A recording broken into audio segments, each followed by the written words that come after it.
예배를 드리는 여러분 모두 예수님 때문에 오늘은 만족하고 내일의 소망을 두고 살아가시기를 주님의 이름으로 축원합니다. 자랑은 자기와 관계된 것을 드러내고 뽐내는 것입니다. 누구에게나 자랑하고 싶은 마음은 있습니다. 자랑할 건더기가 있으면 자랑하고 싶은 마음이 있습니다. 너무 안에서 남들이 모르는 자랑도 있고요. 너무 많이 해서 남들이 인상을 찌푸리게 하는 사람도 있고 그렇습니다.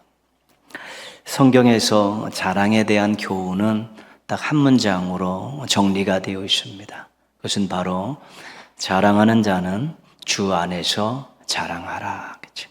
자랑을 하지 말라 그러네. 자랑하는데 주 안에서 자랑하라 그렇게 말씀하고 있습니다. 이 말씀은 고린도전서와 고린도후서에 이렇게 기록이 되어 있는 그런 말씀인데 예레미야 9장 23절 24절을 사도 바울이 해석한 것입니다. 23절 말씀 보시면요, 여호와께서 이와 같이 말씀하시되 지혜로운 자는 그의 지혜를 자랑하지 말라. 용사는 그의 용맹을 자랑하지 말라. 부자는 그의 부함을 자랑하지 말라. 그러니까 지혜, 용맹, 부함 이런 것들 자랑하지 말라는 것이죠. 근데 실질적으로 이런 것들을 가지고 있는 분들은 자랑하고 싶은 것이죠. 실질적으로 이런 내용들을 자랑하며 사는 사람들도 굉장히 많이 있습니다. 24절 말씀입니다. 같이 한번 읽겠습니다. 자랑하는 자는 이것으로 자랑할지니 곧 명철하여 나를 아는 것과 나 여호와는 사랑과 정의와 공의를 땅에 행하는 자인 줄 깨닫는 것이라. 나는 이 일을 기뻐하노라.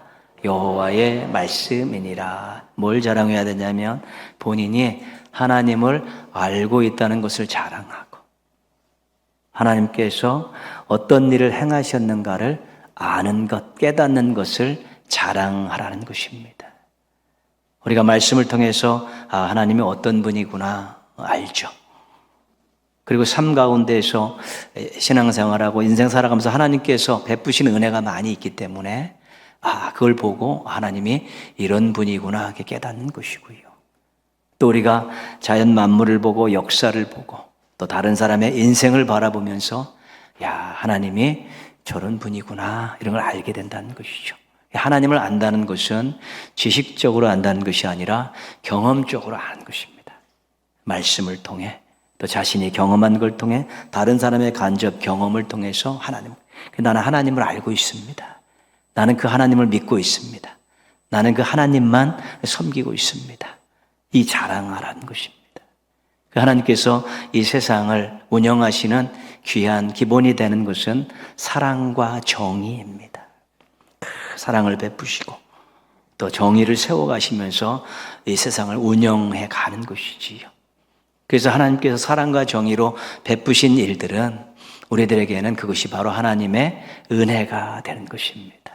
뭘 자랑하라고 이야기하는 거냐면 하나님이 어떤 분이신지를 알고 있다. 하나님이 어떤 은혜를 주셨는지 알고 있다. 이것을 자랑하며 살아가는 것이죠.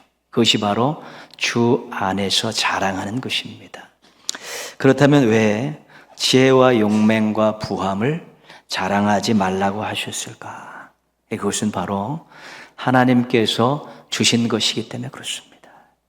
하나님께서 주신 것을 가지고 그것을 자기 자랑거리로 삼지 말고 그것을 주신 하나님을 자랑하며 살라는 것입니다. 1월 셋째 주에 한번 소개되었던 그런 하늘의 소리, 마음에 새기는 하늘의 소리에 나와 있는 그 내용입니다. 그대가 가진 것 가운데서 거저받지 않은 것이 어디 있습니까? 모두 거저받은 것인데도 왜 거저받지 않은 양 자랑합니까? 우리가 많은 것을 받았죠. 내 것이라고 이름은 써놨지만 실은 하나님께 다 받은 것인데 그것도 거저받은 것이 굉장히 많죠. 근데 그 거저받은 것 가지고 자기 자랑거리로 삼고 있다. 그러지 말라는 것입니다. 그것을 주신 하나님을 자랑하라고 그렇게 말씀하고 있는 것입니다. 지난 2주간에 걸쳐서 하나님을 자랑하라, 하나님 베푸신 은혜를 자랑하라, 이 말씀으로 나누었습니다. 그리고 하나님을 자랑하고 하나님 베푸신 은혜를 자랑하는 것이 바로 이 복음을 전하는 것이고 전도하는 것이다, 그렇게 말씀을 드렸습니다. 예배를 드리는 우리 가운데 하나님을 믿고 섬기지 않은 분이 있습니까? 하나님을 믿고 섬기지 않는 분들은 여기 없습니다. 지금 다 딴 데가 놀고 있지요. 오늘 예배 드리는 우리 가운데서 하나님의 은혜를 받지 않으신 분이 있습니까? 우리 다 하나님의 은혜로 살아온 사람들 아닙니까? 없죠. 그러면 정말로 하나님을 우리가 알고 믿고 섬기고 하나님이 베푸신 은혜로 살고 있기 때문에 우리 누구나 다 우리는 자랑거리가 있는 것입니다. 하나님에 대한 자랑거리, 하나님 베푸신 은혜에 대한 자랑거리가 다 가지고 있는 것이죠. 자랑하지 못하는 것은 우리가 의지가 불분명하기 때문에 그러지 자랑거리가 없어서 자랑하지 못하는 것은 아닙니다. 다시 한번 하나님이 어떤 분이신가, 나에게 어떤 은혜를 베푸셨는가 이런 걸 생각하면서 이것들을 막 자랑하며 사는 것, 주 안에서 자랑하는 것이고 하나님이 기뻐하시는 것입니다. 주 안에서 자랑하면서 우리 하나님께 기쁨을 드리고 다른 사람들에게는 생명을, 영원한 생명을 소개하는 우리 멋지고 행복한 성도들 되시기를 바랍니다. 오늘 말씀은 처음 세워진 교회, 예수님 십자가에 죽으시고 부활하고 승천하신 이후에 성령님께서 강림하셔서 처음 세운 초대교회의 상황을 보여주고 있습니다. 초대교인들은 모이는 데 힘을 썼습니다. 성전에도 모이고 다락방에도 모이고 또 각자의 집에서도 모였습니다. 모이기 힘죠. 왜냐하면 굉장히 감격스러웠기 때문에 그렇습니다. 예수님 십자가에 죽으시고 또 부활하신, 승천하신, 아무도 없다, 우리를 돌봐줄 아무도 없다라는 그런 허탈감이 있는데 예수님께서 내가 가면 성령을 보낼 것이다, 보혜사 성령을 보낼 거 약속하셨는데 그 약속하신 성령님이 다락방 기도하는 중에 임재하셔서 그 방언도 하게 하시며 놀라운 일들을 경험해서 그들이 막 너무 감격스러운 것입니다. 예수님이 진짜 약속하신 대로 성령님이 오셨다. 성전에 모이시고 다락방에 모이고 집에 모여서 한 일이 뭐냐면 사도들로부터 가르침을 받죠. 말씀을 배우고 또 기도하고 하나님을 찬양하고 모여서 이런 일을 하기 처음에는 굉장히 바빴던 것입니다. 너무 감격스럽고 너무 행복했기 때문에 말씀을 듣고 기도하고 찬양하는 일들, 모여서 하는 일들을 굉장히 즐겁게 자원해서 했던 것입니다. 이런 모습을 통해 개인의 신앙은 성장했고 또 공동체는 건강한 모습들로 이제 변해가고 있었습니다. 이것은 모든 성도의 기본적인 것입니다. 말씀, 기도, 찬양은 성도들이 기본적으로 해야 되는 것입니다. 우리가 예배가 중요해요. 예배 속에는 말씀과 기도와 찬양이 다 들어가 있습니다. 그래서 여러분 개인적으로 집에 가서는 개인 경건 생활을 갖죠. 장소와 시간을 정해놓고 말씀을 읽고 기도하고 하나님을 찬양하는 일을 하지 않습니까? 개인적으로도 말씀, 기도, 찬양, 모여서 예배 드릴 때도 말씀, 기도, 찬양하는 것이죠. 그것이 우리 성도들의 자신의 신앙을 지키고 자신의 신앙을 성장시키고 하나님께 최고의 예우를 갖추는 기본적인 것입니다. 집에서 혼자 해도 괜찮지 않습니까? 가능하죠. 그러나 함께 모여서 말씀, 기도, 찬양하면 하나님 기뻐하시고 함께 모여서 하면 혼자 하는 것보다는 다른 또 새로운 은혜들을 경험할 수 있고 서로에게 힘이 되고 복이 되기 때문에 함께 성장하는 놀라운 일이 있기 때문에 일주일에 한 번 예배로 모여서 말씀, 기도, 찬양, 나머지 경우는 자기 집에서 개인적으로 말씀, 기도, 찬양 이러면서 신앙을 유지하고 또 하나님 기뻐하시는 삶들을 준비해 가는 것입니다. 처음 교회의 두 가지 아름다운 모습을 오늘 한번 같이 나누고자 합니다. 서로라는 단어로 연결이 되어 있습니다. 서로라는 단어는 둘 이상의 대상이 관계를 맺을 때 사용하는 단어가 서로입니다. 각자, 한 사람 한 사람 각자 이렇게 되어 있는데 서로 그러면 둘 이상의 사람들이 이 관계를 맺고 활동하는 것이죠. 42절 말씀 첫 번째입니다. 서로 교제하고. 그 초대교회 성도들이 서로 깊은 관계를 맺고 가까이 지내면서 사귀고 있었다는 것입니다. 근데 대표적인 일이, 서로 교제의 대표적인 일이 뭐냐면 떡을 떼는 일입니다. 46절 말씀에 나와 있죠. 집에서 떡을 떼며 기쁨과 순전한 마음으로 음식을 먹고, 그렇게 되어 있습니다. 식탁 교제라는 거예요. 식탁 교제. 모여가지고 같이 식탁에 둘러앉아서 음식을 먹는 것이지요.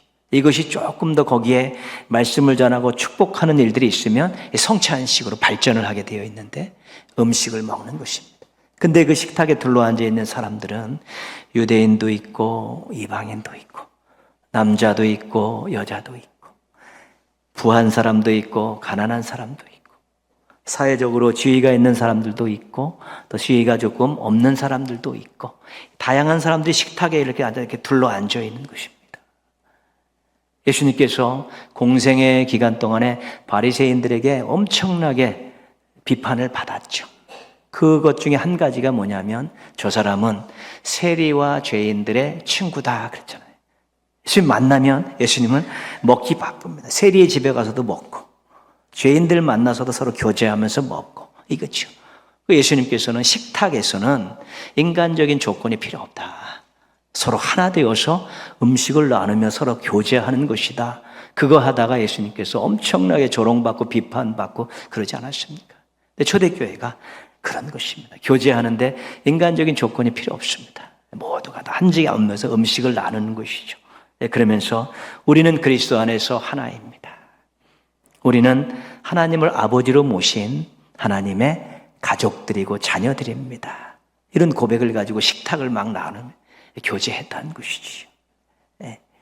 혼밥 이런 것들은 그 신앙하고 조금 다른 것입니다.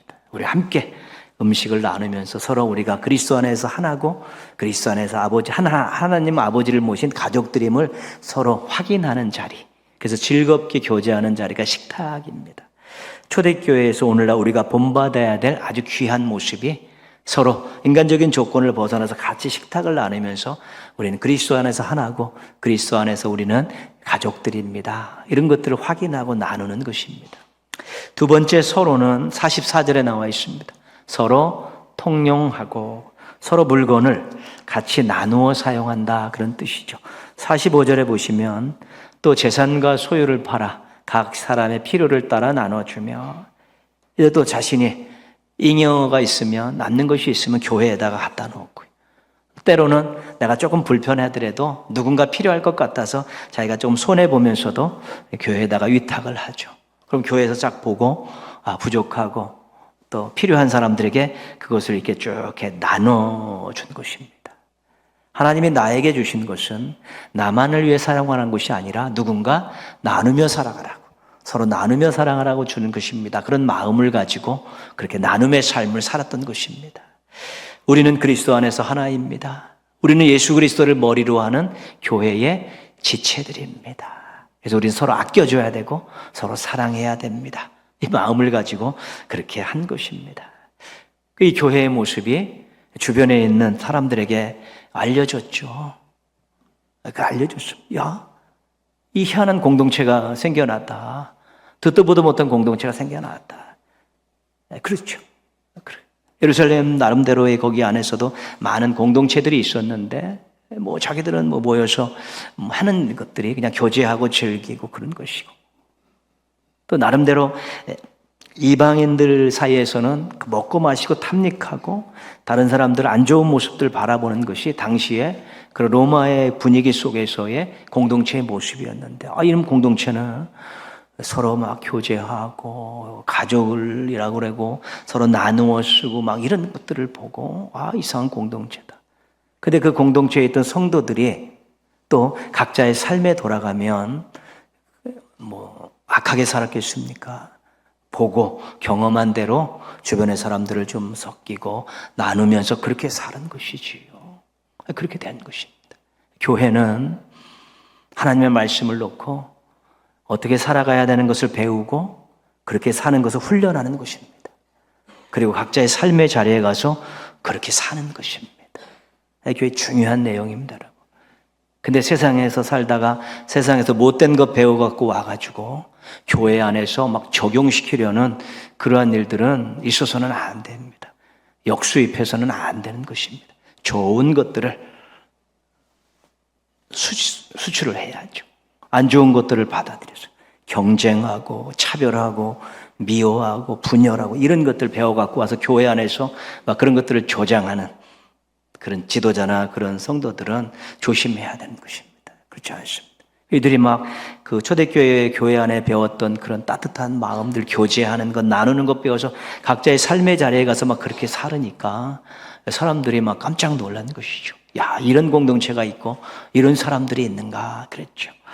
그래서 어떤 일이 일어났냐면 47절 말씀 보시면 온 백성에게 칭송을 받으니 초대교회를 본 주변의 백성들이 칭찬을 한 것이죠.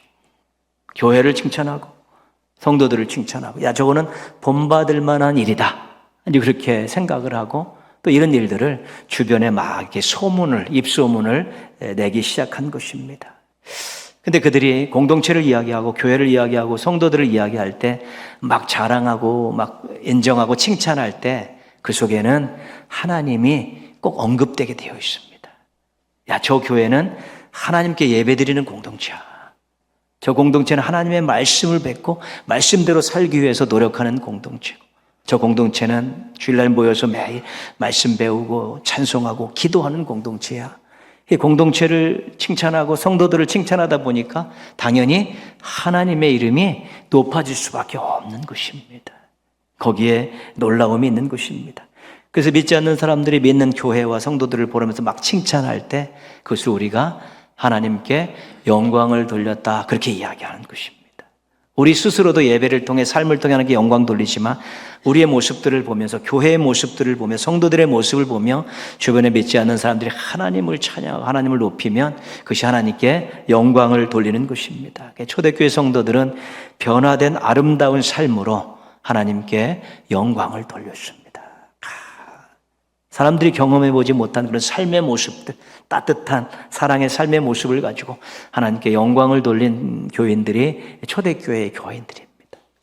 우리 교회도 그런 교회가 되었으면 좋겠고 우리 교인들이 여러분 모두가 그렇게 아름다운 변화가 있었으면 좋겠고 또 그렇게 기도하고 있습니다. 47절 말씀입니다. 주께서 구원받은 사람을 날마다 더하게 하시니라. 교회가 인정받고 성도들이 칭찬받고 하나님의 이름이 높아지니까 교회에 놀라운 부흥의 역사가 일어난 것입니다. 하나님께 너무 기쁘신 것이죠. 그래서 저 교회에 내가 사람들을 맡기겠다. 그래서 믿지 않는 사람들을 막 보내주시. 복음을 듣고 소문을 듣고 막 사람들이 막 오는 것이죠. 왜냐하면 저 교회는 정말 말씀과 기도와 찬양을 잘하고 서로 교제하고 서로 나눔을 잘하는 교회다. 하나님 나라를 맛볼 수 있는 교회다. 하나님께서 사람들을 막 붙여주셔가지고 교회가 부흥하게 되는 것이고 그런 아름다운 하나님 말씀대로 살았던 변화된 아름다운 삶을 산 이 성도들에게 하나님께서 상을 주신 것입니다. 기도하고 복음을 전했는데 막 사람들이 변화될 것 같지 않은 사람들이 막 변화돼서 막 들어오니까 그것이 그들에게 보람이 되고 감사가 되니까 하나님이 그런 큰 상을 주신 것이죠. 우리가 누구를 이렇게 전도해가지고 하나님 앞에 앞에 이렇게 세우면 우리의 상입니다, 상. 나도 누군가에게 행복을 안겨주었고, 나도 누군가에게 영원한 생명을 선물로 주었고, 그래서 하나님이 나를 기억하십니다. 얼마나 큰 상인지 모릅니다. 하나님께서 이 초대교회와 성도들이 자랑스러우신 겁니다. 너무 자랑스러우셔서 막 부흥의 역사를 주시고, 막 상을 막 안겨주신 것입니다. 지난 2주간 그 말씀의 제목은 자랑, 하나님, 자랑, 은혜 이렇게 돼 있죠. 하나님을 자랑하고 받은 은혜를 자랑하라는 것입니다. 이 하나님과 하나님 받은 은혜 자랑하는 것이 복음을 전하는 것이라 말씀드렸는데 오늘 말씀의 제목은 자랑 3입니다. 이것을 조금 더 해석을 해드리면요. 이렇게 되어 있습니다. 하나님의 자랑, 아름다운 삶, 변화된 아름다운 삶으로 하나님의 자랑이 되자 그런 뜻입니다. 그것이. 이것도 복음 전파의 한 방법입니다. 내가 아름답게 삶으로 변화돼서 사람들에게 인정받으면 그것이 우리가 하나님의 자랑이 되는 것이죠. 우리 교회가 하나님의 자랑이 되고 우리들이 하나님의 자랑이 되면 그것이 복음 전하는데 큰 힘이 되기 때문에 그렇습니다. 하나님께서 택한 우리들을 향해서 하신 말씀, 중요한 말씀이죠. 너는 내 자녀다. 너는 내 하나님 나라, 내 나라의 백성이다. 그렇게 말씀하지 않습니까? 이것은 하나님께서 우리를 택하셔서 우리에게 선물로 주신 신분입니다. 엄청난 큰 사랑이죠. 내가 너희를 사랑한다. 내가 너희를 보배롭고 존귀하게 여긴다. 너희들은 눈에 넣어도 아프지 않은 존재들이다. 내가 너희들을 너무너무 사랑한다. 이런 표현이 너는 내 자녀다. 너는 내 백성이다. 너는 내 나라의 백성이다. 그런 뜻입니다. 우리가 감사로 받아야 될 선물이고 자랑해야 되죠. 하나님의 내가 자녀입니다. 내가 하나님 나라 백성입니다. 자랑할 만한 것입니다. 하나님이 나에게 선물로 주셨습니다. 자랑해야 되는 것입니다. 근데 하나님께서 구약을 보고 또 신약을 봐도 택한 백성들에게, 하나님의 자녀들에게 하나님께서 그동안 그 다음에 요구하시는 건 뭐냐면 말씀입니다. 말씀을 계속 십계명과 율법을 택한 백성들에게 언약을 맺은 다음에 주시지 않았습니까? 우리가 예수 그리스도를 만나 구원받은 이후에도 하나님의 말씀이 우리에게 계속해서 교회를 통해서 우리에게 계속해서 전달되는 것이죠. 하나님의 뜻은 뭐냐면 내 자녀들이, 내 백성들이 말씀을 기준으로 해서 말씀대로 살아야 된다는 것입니다. 그것을 원하시죠. 그래서 그렇게 되지 않았을 때는 때로는 회초리도 치시고 때로는 고난의 자리에다가 떨어뜨리기도 하시고 그러면서 다시 깨닫고 내가 하나님의 자녀인데 하나님의 백성인데 이렇게 살아서는 안 되겠구나. 다시 말씀으로 돌아와서 노력하면서 성장하는 그러한 기회를 끊임없이 계속 주고 계십니다. 마태복음 5장 16절입니다. 같이 한번 읽겠습니다. 이같이 너희 빛이 사람 앞에 비치게 하여 그들로 너희의 착한 행실을 보고 하늘에 계신 아버지께 영광을 돌리게 하라. 우리 세상의 빛이라고 말씀하셨죠. 이 빛은 착한 행실인데 착한 행실이 뭐냐면 말씀대로 살아가는 삶입니다. 그러면 그것이 믿지 않는 사람들이 그 모습을 보고 하나님 아버지께 영광을 돌리는 일들이 생겨난다는 것입니다. 하나님께서 그것을 원하고 계신 것입니다. 그러면 너는 나의 자랑스러운 자녀다. 너는 나의 자랑스러운 백성이다. 이것 한번 해보시고 싶어서 그렇게 오랜 세월 우리를 말씀으로 가르치시고 말씀으로 우리를 다듬고 계신 것입니다. 스바냐 3장 20절 택한 백성을 향한 하나님의 뜻인데요. 너희에게 천하 만민 가운데서 명성과 칭찬을 얻게 하리라. 여호와의 말이니라. 그렇죠. 내가 너희를 하나님 나라로 슉 데려가겠다. 그 최고 아니겠습니까? 그거. 근데 너희가 이 땅을 살아가는 동안에 주변에 있는 많은 사람들로부터 명성과 칭찬을 얻게 하는 것이 내 뜻이다. 왜냐하면 자랑하고 싶으셔서 그래. 자랑하고 싶으셔서. 하나님을 믿는 자녀가, 하나님 믿는 백성이 그렇습니까? 그 하나님이 그거 자랑하고 싶어서, 세상을 향해 자랑하고 싶어서 명성과 칭찬을 얻게 하기 위해서 말씀으로 끊임없이 우리에게 도전하시고 말씀으로 가르치시고 우리를 다듬어 가시는 그런 수고를 지금도 하고 계신 것입니다. 최근 한 정치평론가가 쓴 글이 기억에 남습니다. 그분이 앞에 이런 이야기를 합니다. 예전에는, 지금은 없어지면 사법고시에 합격을 하면 그 마을 입구에 현수막이 걸렸죠. 누구누구의 자녀 아무개 사법고시 합격 축하 이렇게 걸고, 또 학교, 그가 나온 학교에 가면 또 교문에 현수막이 걸리지 않습니까? 50 몇 년 졸업생 누구 사법고시 합격 이렇게 됐죠. 그 뭐냐면 가족에게도 고향 사람들에게도 동문들에게도 자랑이라는 것입니다. 자랑할 만한 것이라는 것이죠. 그 얘기를 쭉 하고 그분이 마지막에 이런 이야기 합니다. 오늘 법조인들에게 묻고 싶다는 것이죠. 당신은 아직도 가족에게, 고향 사람들에게, 동문들에게 자랑이 되고 있습니까? 그렇죠. 그때 합격했을 때는 그 현수막을 걸 정도로 막 가족들에게, 고향 사람들에게, 동문들에게 자랑이 됐는데 지금도 그들에게 자랑이 되고 있냐는 것이죠. 정직하게, 법대로, 정말로 잘 법을 적용하며 그 일을 했으면 지금도 자랑거리지만 법을 왜곡하고 자기 마음대로 아전인식으로 해석하고 있는 자 편에 들어서 막 그렇게 했다면 그때는 자랑이 있을지 몰라도 지금은 자랑이 아니라 부끄러운 존재다. 그런 의미로 글을 쓰신 것입니다. 하나님께서 우리를 부르셔서 예수 그리스도를 믿게 하시고 우리가 하나님의 자녀가 되고 하나님의 백성이 됐을 때는 우리 굉장히 감사했었고요. 하나님도 우리를 사랑하시고 보배롭고 존귀하게 여기시고 그러셨습니다. 근데 우리가 시간이 흘러서 오늘 우리가 하나님의 말씀과 무관한 삶을 그렇게 살고 있다면 우리 하나님의 자랑이 될 수 없습니다. 부끄러운 자녀가 될 수밖에 없는 것입니다. 상식을 몰고 다니지 말아야 되는데 몰상식하고 예의 없고 법을 지키지 않는 이런 일들은 신앙인들 엄두도 내지 말아야 되죠. 그것은 믿지 않는 사람들도 다 지키며 사는 사람들이 엄청나게 많습니다. 근데 그들과 기준에서 기본도 안 되는 상식적이지도 못하고 예의도 없고 법도 지키지 않는 그런 모습들은 부끄러운 자녀들이고 부끄러운 백성일 수밖에 없습니다.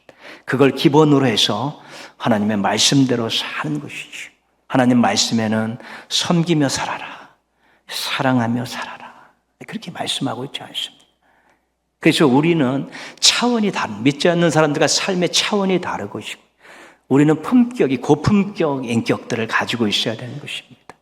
왜냐하면 하나님의 영광 받으시게 하기 위해서 우리가 하나님의 자랑이 되기 위해서 그런 것입니다. 동네 가셔서 이것들과의 관계 속에서 함부로 말하지 말고요. 피해주지 말고요. 자기 이득만 챙기려고 그러지 마십시오. 하나님 영광 가리는 일입니다. 안 믿는 사람도 그 정도는 잘하면서 사람들과 어우러져 살고 있는데 믿는 사람들이 말 함부로 해서 상처 주고 자기 이득 챙기려고 막 사람들에게 막 아픔을 주고 거짓말하고 막 이런 것이 예의도 없어가지고 막 위아래도 없는 식으로 막 그렇게 행동하고 상식도 안 되는 일 가지고 빡빡 우기고 살고 이게 막 안 되는 일입니다. 하나님 영광 가리는 일이고 우리가 하나님께 부끄러움이 될 수밖에 없는 것이지요. 기본적으로 상식 예의 범절을 지키고 또 법도 지키고 그 위에다가 예수님을 닮아가고 말씀에 나와 있는 그런 삶들을 쫙 이렇게 살다 보면 하나님 기뻐하시고 우리가 하나님의 자랑이 되는 아름답고 멋진 날들이 계속 되어질 수 있는 것이고요. 그것이 바로 무언의 복음 전파가 되는 것입니다. 말은 하지 않았는데도 사람들이 하나님으로 알고 하나님께 나오고 싶고 또 하나님을 섬기고 싶은 마음들이 생겨나게 하는 것입니다. 많은 은혜 받았습니다. 받은 은혜 감사하십시오. 그리고 하나님의 자녀가 됐고 하나님 나라 백성이 된 것에 대해서 자랑하십시오. 괜찮습니다. 하나님이 주신 것이니까. 그런데 꼭 한 가지, 말씀을 기준으로 해서 말씀을 거울 삼아서 조금씩 변화된 그런 아름다운 삶, 믿지 않는 사람들보다 조금 더 차원이 높고 품격이 높은 그런 삶의 모습들을 준비한다면 우리 모두는 하나님의 자랑이 될 수 있고 무언의 복음 전파자로 쓰임받을 수 있게 되는 것입니다. 조금 힘들 수 있지만 어려울 수 있지만 하나님이 기뻐하신다면 내가 하나님의 자랑이 될 수 있다면 한번 노력하고 도전해 보겠다고 결단하고 기도하시면 하나님이 그런 변화된 아름다운 삶을 살아갈 수 있도록 도와주실 것입니다. 하나님께 기쁨을 드리고 또 무언의 복음 전파자로 살아가는 우리 멋지고 아름답고 행복한 우리 성도들 되시기를 주님의 이름으로 축원합니다.